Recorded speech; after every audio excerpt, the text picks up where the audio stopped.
Midbrain activation क्या होता है? हमारे ब्रेन के दो हिस्से होते हैं, लेफ्ट और राइट हेमिस्फीयर। लेफ्ट और right hemisphere. Left hemisphere logic, math, language, reading, writing और एनालिसिस पर बेस्ड होता है।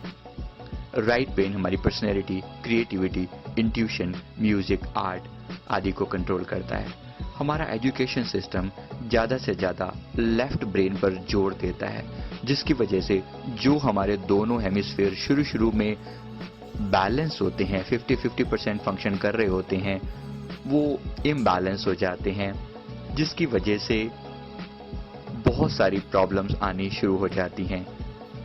बच्चा का पढ़ाई में मन नहीं लगता, किसी एक सब्जेक्ट में कमजोर हो जाता है, कॉन्फिडेंस की कमी आ जाती है, एग्जाम में भूल जाता है, शरारती हो जाता है या जिद्दी हो जाता है, माता पिता का कहना नहीं मानता, सोशल स्किल्स जीरो हो जाते हैं, लोगों से मिलना जुलना उसे पसंद नहीं आता।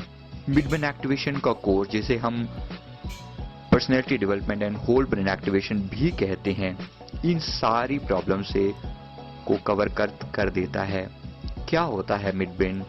मिडब्रेन ब्रेन स्टेम और पिट्यूटरी ग्लैंड के पास एक ऐसी ग्रंथि है जिसका ऑलमोस्ट अभी तक कोई यूज नहीं था, लेकिन एक जापानीज साइंटिस्ट जिनका नाम मोकोतो शिचिदा था, उन्होंने इसको यूज करने का तरीका निकाला और उसके लिए टेक्निक विकसित की। ये टेक्निक साइंस और योगा पर बेस्ड है। इसमें बहुत सारी एक्टिविटीज करवाई जाती हैं जिससे ये पार्ट एक्टिवेट हो जाता है। दोनों ब्रेन्स के बीच में एक ब्रिज है जो कि खुल जाता है, जिससे दोनों ब्रेन बेहतरीन तरीके से फंक्शन करने लगते हैं। इसके साथ साथ मिशन जीनियस माइंड ने इसमें पर्सनैलिटी डेवलपमेंट का पार्ट जोड़ा है, जिसमें हम 45 क्वालिटीज पर काम करते हैं। इसमें 5 लेवल चाइल्ड ग्रोथ का एस्पेक्ट हम देखते हैं, जिसमें physical growth, mental growth, emotional growth, social और स्पिरिचुअल ग्रोथ पर हम ध्यान देते हैं और बच्चे की 45 क्वालिटीज में निखार लाने की कोशिश की जाती है। ये 45 क्वालिटीज का एक फॉर्म इनिशियली भरवाया जाता है, जिसका इवैल्यूएशन इनिशियली किया जाता है और कोर्स पूरा होने के बाद दोबारा किया जाता है और पेरेंट्स को उसके चेंजेस दिखाए जाते हैं। बच्चे को इंडिविजुअल गाइडेंस दी जाती है, पेरेंट्स को इंडिविजुअल काउंसलिंग दी जाती है। हमारी रेगुलर क्लासेस होती हैं जिसमें ये सारी एक्टिविटीज करवाई जाती हैं। इसके लिए 2 पूरे दिन लगते हैं और उसके बाद 8 वीकली फॉलोअप होते हैं, जिसमें 2 घंटे लगते हैं। मिडब्रेन एक फुल फन और मस्ती का सेशन है, जिसमें बच्चे पूरा टाइम एंजॉय करते हैं फुल मस्ती के साथ। इसमें ब्रेन बैलेंसिंग एक्टिविटीज करवाई जाती हैं। ब्रेन बैलेंसिंग एक्टिविटीज में विशेष रूप से brain gym exercise, brain super brain yoga और फिंगर योग,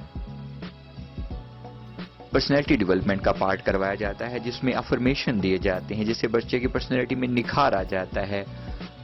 ब्रेन वेव्स दी जाती हैं जिससे बच्चे को का मिडब्रेन पार्ट एक्टिव होता है। इसके साथ साथ बच्चे की मेमोरी में निखार आ जाता है, फोटोग्राफिक मेमोरी बढ़ जाती है, कंसंट्रेशन बढ़ जाती है, decision making power, analytical ability बेहतरीन हो जाता है, आईक्यू और ईक्यू का बैलेंस हो जाता है। जो लेफ्ट और राइट ब्रेन का बैलेंस होने से ब्रेन फिर से 50-50% की कंडीशन में आ जाता है, जिससे बच्चा न केवल एकेडमिकली बेटर होता है बल्कि वो बहुत बच्चे के एकेडमिक्स में चेंजेस आ जाते हैं। इसके साथ साथ बच्चा ब्लाइंडफुल एक्टिविटीज भी कर सकता है,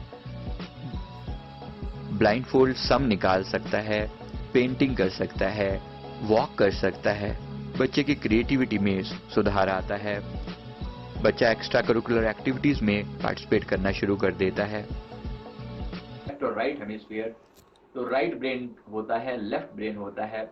अब इन दोनों के बीच में एक ब्रिज है जिस पर बहुत समय से रिसर्च चल रही थी, जो समझ में तो उसको मिड ब्रेन का नाम दिया गया था। बहुत समय पहले साइंटिस्टों ने इसका नाम दिया था मिड ब्रेन का, लेकिन इस पर ऐसी कोई रिसर्च प्रॉपर तरीके से नहीं हो पाई जिससे उसको एक्टिवेट किया जा सके। ये तो समझ में आता था कि इन दोनों ब्रेन्स के बीच में एक ब्रिज है, वो ब्रिज जो है वो कनेक्टेड नहीं है, एक मेजर इंफॉर्मेशन फ्लो का रास्ता जो है ब्लॉक है। इसके अलावा न्यूरल पाथ्स हैं, उनके थ्रू कम्युनिकेशन तो अभी भी होता है। अगर ऐसा ना होता तो हमारा दोनों ब्रेन्स की फंक्शनलिटी बिल्कुल डिफरेंट होती, हमारा सर्वाइवल पॉसिबल नहीं था। 2 ब्रेन अलग अलग तरीके से काम करते, ऐसा नहीं हो सकता था। अभी भी होता है कम्युनिकेशन, लेकिन मिड ब्रेन के बिना जो कम्युनिकेशन होता है, एक बहुत बड़ा, ये समझ लीजिए कि एक इस तरफ दो आइलैंड हैं और दोनों के बीच में एक बहुत बड़ा ब्रिज जो है वो अभी तक ब्लॉक पड़ा हुआ है, इसका कभी यूज नहीं हुआ। छोटे छोटे ब्रिजेस बने हुए हैं, स्मॉल स्मॉल स्मॉल ब्रिजेस, लेकिन एक बहुत बड़ा सुपर ब्रिज जो है वो अभी तक ब्लॉक पड़ा हुआ है हम सबका। अपॉर्चुनेटली बच्चे का ये ब्रेन एक्टिवेट किया जा सकता है। अभी हम अपने लेफ्ट ब्रेन का 90, तो इसकी क्या होता है, मतलब आसपास का जो माहौल है, बच्चा अपनी अंदर की सेंसेस से अब वो जागना शुरू करता है, बिना टच किए भी, बिना किसी चीज को टच किए, टच की सेंसेशन ली जा सकती है, बिना टच किए, बिना देखे, देखने की सेंसेशन ली जा सकती है, क्योंकि वो चीज तो एनवायरनमेंट में प्रेजेंट है और उसकी एक सर्टेन वेव्स भी एनवायरनमेंट में प्रेजेंट है, लेकिन जब तक वो हमारी वो सेंस एक्टिवेट नहीं होती तब तक वो चीज हम पकड़ नहीं पाते। तो इसको बस इस चीज को समझ लीजिए कि वो टेक्निक से बच्चे की सूंघने की, स्पर्श करने की, करके पहचानने की हैबिट जो है वो बढ़ जाती है, बिना देखे, सूंघ कर या स्पर्श करके, टच करके भी उसके अंदर से वो सेंस निकाल लेता है। अब जैसे कलर है, सपोज एक येलो कलर की पट्टी मैं आपके सामने रख दूं, आंखें आपकी बंद हैं, तो नॉर्मली आप बिना देखे कलर को बिल्कुल नहीं पहचान सकते कि कौन सा कलर है, आपके लिए कोई सेंस नहीं है उसकी। लेकिन जिस बच्चे का मिड ब्रेन एक्टिवेट हो जाता है, उसके सामने आपने दो कलर रखे, येलो और लेट्स से ब्लैक, तो दोनों के बीच में डिस्टिंक्शन करना, क्योंकि उसकी एक सर्टेन फ्रीक्वेंसी पे वाइब्रेट हो रही है, वो जो कलर है, वो वाइब्रेशन को बच्चा फील कर पाता है अंदर से, और उसके बेसिस पे वो बता पाता है कि ये कौन सा कलर है। तो यहाँ से शुरुआत होती है, ऐसे थोड़ी थोड़ी धीरे धीरे बच्चे की प्रैक्टिस करवाई जाती है, क्योंकि एक नई चीज उसके अंदर एक्टिवेट हुई है। ऐसा नहीं कि देख आंख थर्ड आई एकदम से खुल जाती है और सब कुछ बम्बार्डमेंट हो जाती है, ऐसा नहीं होता, बहुत स्लो ये प्रोसेस करवाया जाता है, और बस तरीके से scientific method step by step होता है, जिसके लिए स्पेशल ट्रेनर्स होते हैं जो उस बच्चे को ट्रेन करते हैं। उसमें खास तरह की हिप्नोटिक वर्डिंग इस्तेमाल की जाती है, खास तरह का म्यूजिक होता है, खास तरह के डांस स्टेप्स होते हैं, हर चीज एक सीक्वेंस में होती है, तब बच्चा सही से एक्टिवेट हो पाता है।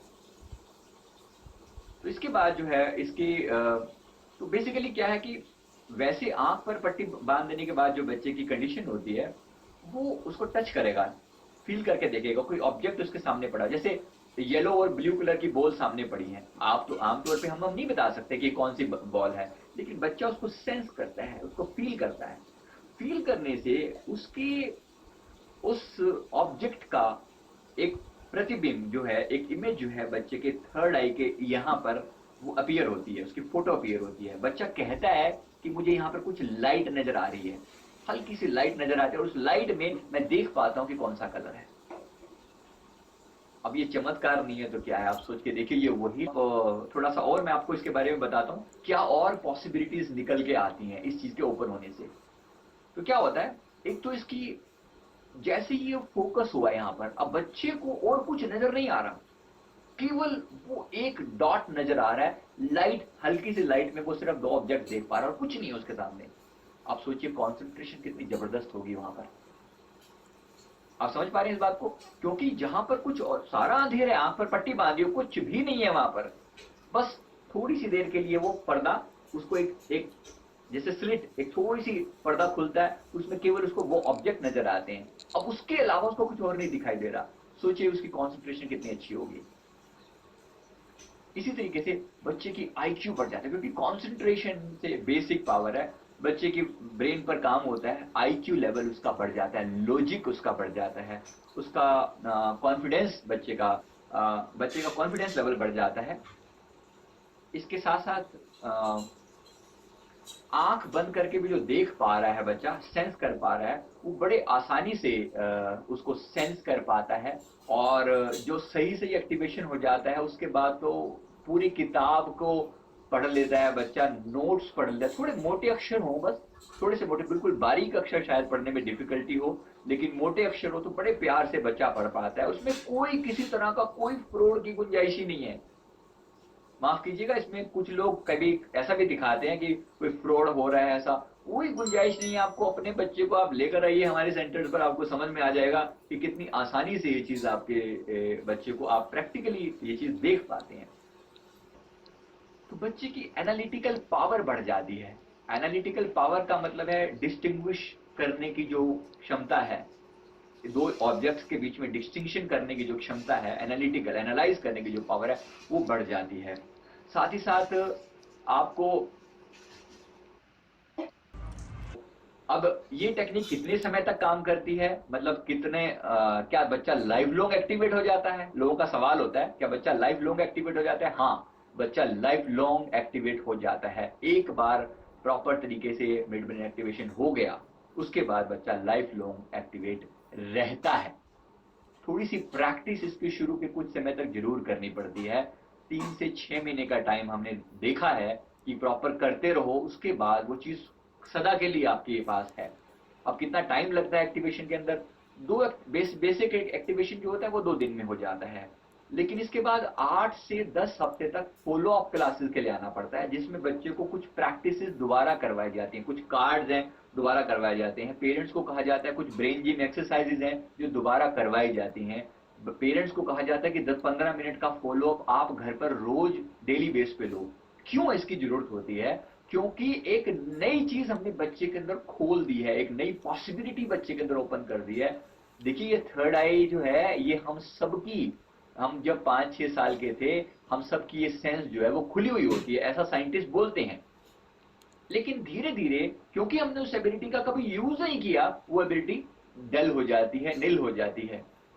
सिंपल से, जैसे एग्जांपल के लिए, अगर आप अपने राइट हैंड का ज्यादा इस्तेमाल करते हैं, आपका राइट हैंड ज्यादा पावरफुल होता है लेफ्ट हैंड के मुकाबले में। बिल्कुल वैसी ही चीज है, अगर आपने यूज न किया तो यूजलेस हो ही जाएगी।